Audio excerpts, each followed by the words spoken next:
महाराज जी, आपके चरणों में कोटि कोटि प्रणाम।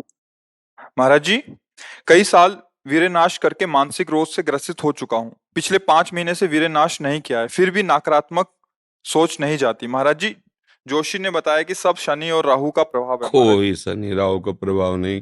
करो दुष्प्रवृत्तियां और शनि राहु को दोष दो, बेकार की बातें हैं।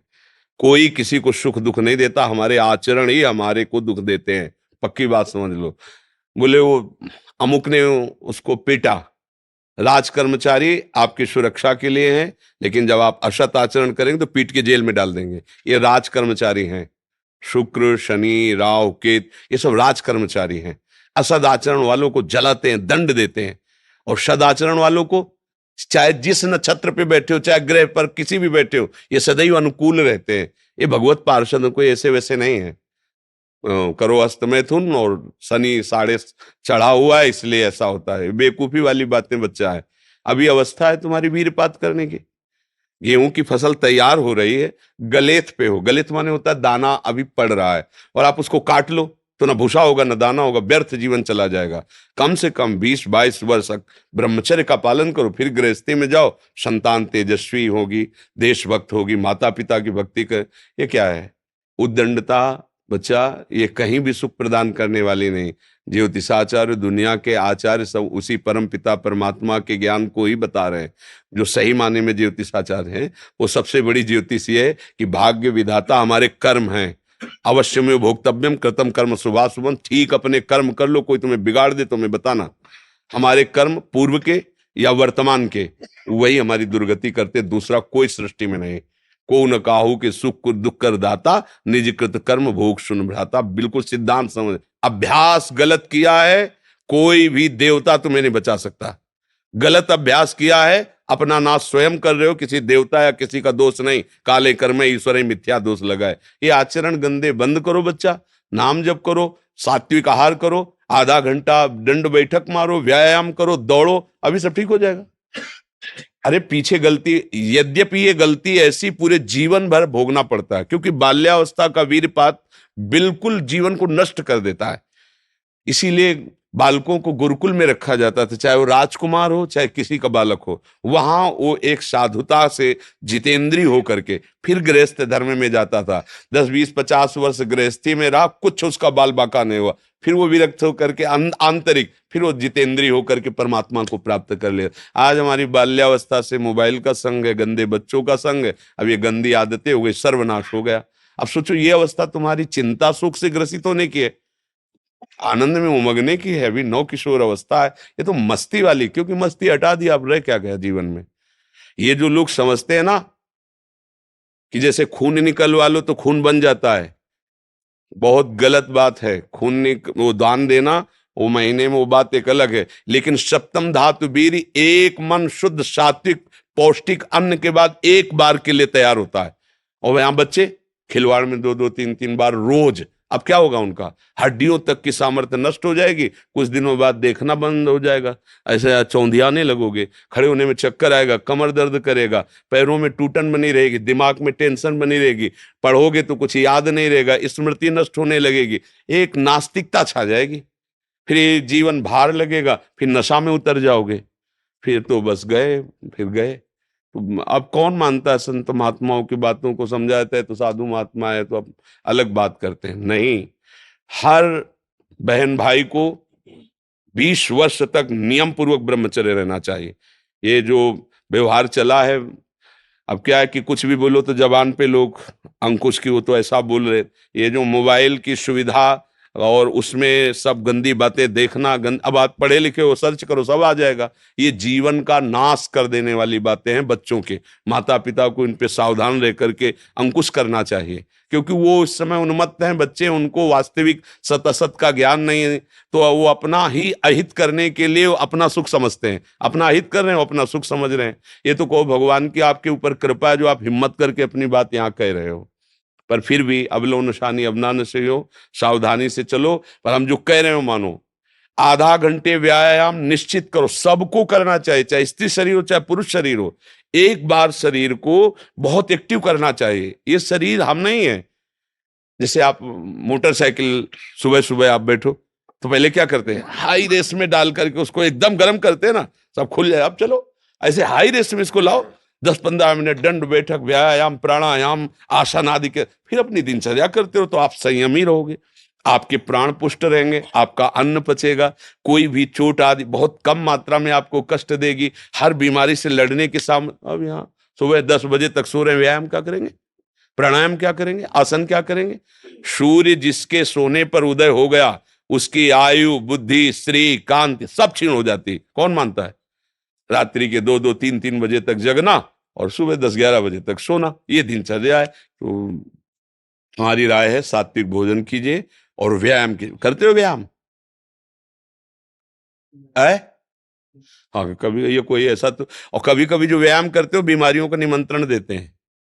आज आप लगाओ 20 दंड और 50 बैठक और 5 दिन छोड़ दो, पूरा शरीर दर्द करेगा, फिर लगाओ, फिर वह दर्द करेगा। रोज अगर नियमित करोगे तो वही पच करके आपके शरीर को पुष्ट करेगा। ये शरीर दुर्लभ बात है, दुर्लभो मानुषो देहो, लेकिन एक क्षण में नष्ट हो जाने वाला है। इसकी दुर्लभता है संयम नियम से चलकर स्वरूप बोध कर लो या भगवत भजन करके भगवत प्राप्ति कर लो।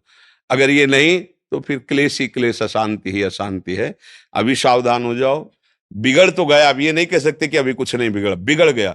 अगर कभी 25 वर्ष के बाद गलती हुई है तो हम उसे कह सकते हैं कुछ नहीं बिगड़ा, क्योंकि तुम्हारा पुष्ट है जीवन पूर्व से, अब आगे बढ़ो।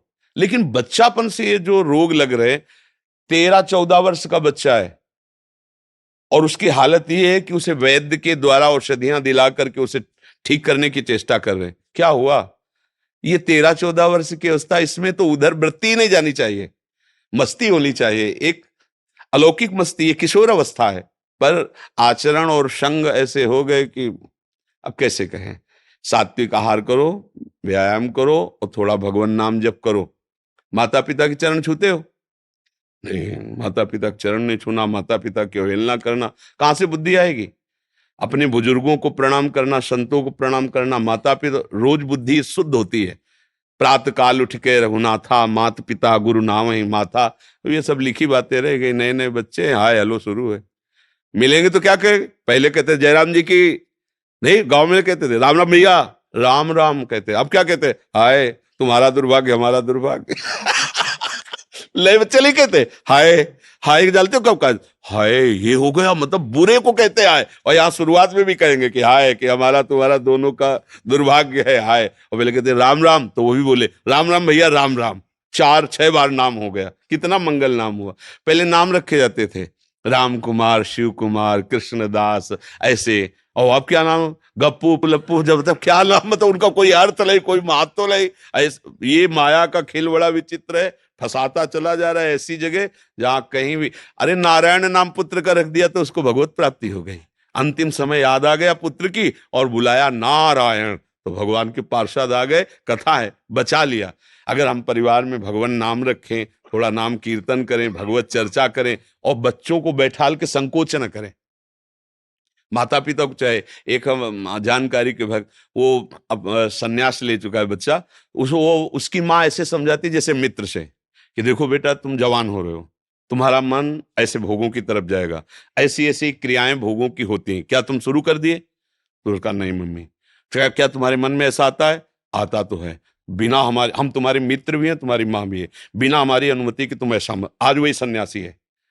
वो जब हमसे बात करे तो हमका प्रणाम है तुम्हारी माँ को, बोले मुझे अगर संभाला तो मेरी माँ ने संभाला।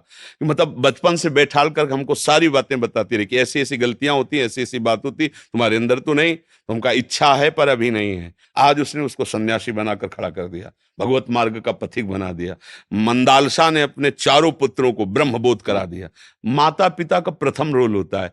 अब वो शर्म लिहाज इसमें क्या करना, बच्चा हमारा गड्ढे में गिरने जा रहा है, हम शर्म लिया, बैठा लो उसको पास में। देखो मोबाइल में गंदी चीजें तो नहीं देखते, गंदे बच्चों को संग तो नहीं करते, अगर आप ऐसा करते हैं तो नहीं करना चाहिए। उनका मैसेज देखें, उनका मोबाइल देखें, उनकी चेकिंग करें, उनकी मानसिकता को समझे। गलत हो गए हो तो उनको प्यार दुलार से, बड़ी कोई बात नहीं, गलती सबसे होती है, सुधार करो, मतलब उसको इतना पुष्ट करो कि वो बोझा ना लादने पावे और आगे निकल जाए। भाई इतनी फुर्सत का है माता पिता, वो अपने ही मनोरंजन से फुर्सत ले, वो अपने ही मन को संभालने में परेशान है। इसलिए अच्छा है बच्चा, सावधानी से चलो, अब कभी मत करना। क्योंकि इस क्रिया में क्या होता है कि नस नाड़ियां इतनी कमजोर हो जाती हैं कि फिर आगे चलकर आप करोगे भी नहीं, पर वो शक्तिपात हो जाएगा, मतलब नष्ट हो जाएगी वीर शक्ति। वो आपको ऐसा लगेगा कि हमने तो कुछ किया ही नहीं, और वो ऐसे हो जाएगा। मतलब नस नाड़ियां एक, ये हम अनुभव की बात कहते हैं जो हमसे मिले हैं साधक, कि स्नान कर रहे हैं, कोई हमारी क्रिया नहीं हुई, पर ऐसे हम सोने जा रहे हैं पर कुछ क्रिया नहीं, ऐसे छू गया तो ऐसे बिल्कुल शक्तिहीन हो जाता है। तो ये अपना नाश करना है। कुछ दिनों बाद नींद आना बंद हो जाएगी, कुछ दिनों बाद दिमाग में निगेटिव केवल रह जाएगा, नकारात्मक सोच रह जाएगी। ये जो दुर्दशाएं हैं ना, तभी हम कहते हैं, पहले तो हम देखते थे कि 10 20 50 लोग गांव में तो ऐसे होते थे लंगोट बंद लड़ने लायक, क्योंकि गाय भैंस का दूध पिया, दंड बैठक मारी, ये बातें, मोबाइल था ही नहीं। 30 35 वर्ष से मोबाइल चला होगा है, इससे पहले नहीं था।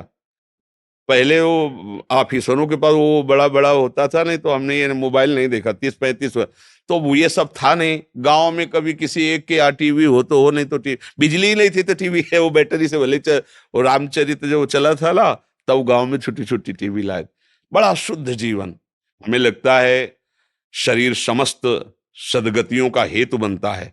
अगर शरीर स्वस्थ है, बुद्धि पवित्र है, तो हम यहाँ अच्छे विद्यार्थी बन सकते हैं, हम अच्छे पुत्र बन सकते हैं, हम अच्छे मित्र बन सकते हैं, हम अच्छे देशवासी बन सकते हैं, हम अच्छे भक्त बन सकते हैं। और जब शरीर ही स्वस्थ नहीं, मानसिकता स्वस्थ नहीं, तो कुछ नहीं, बस जीवन काट रहे हैं व्यर्थत्व में।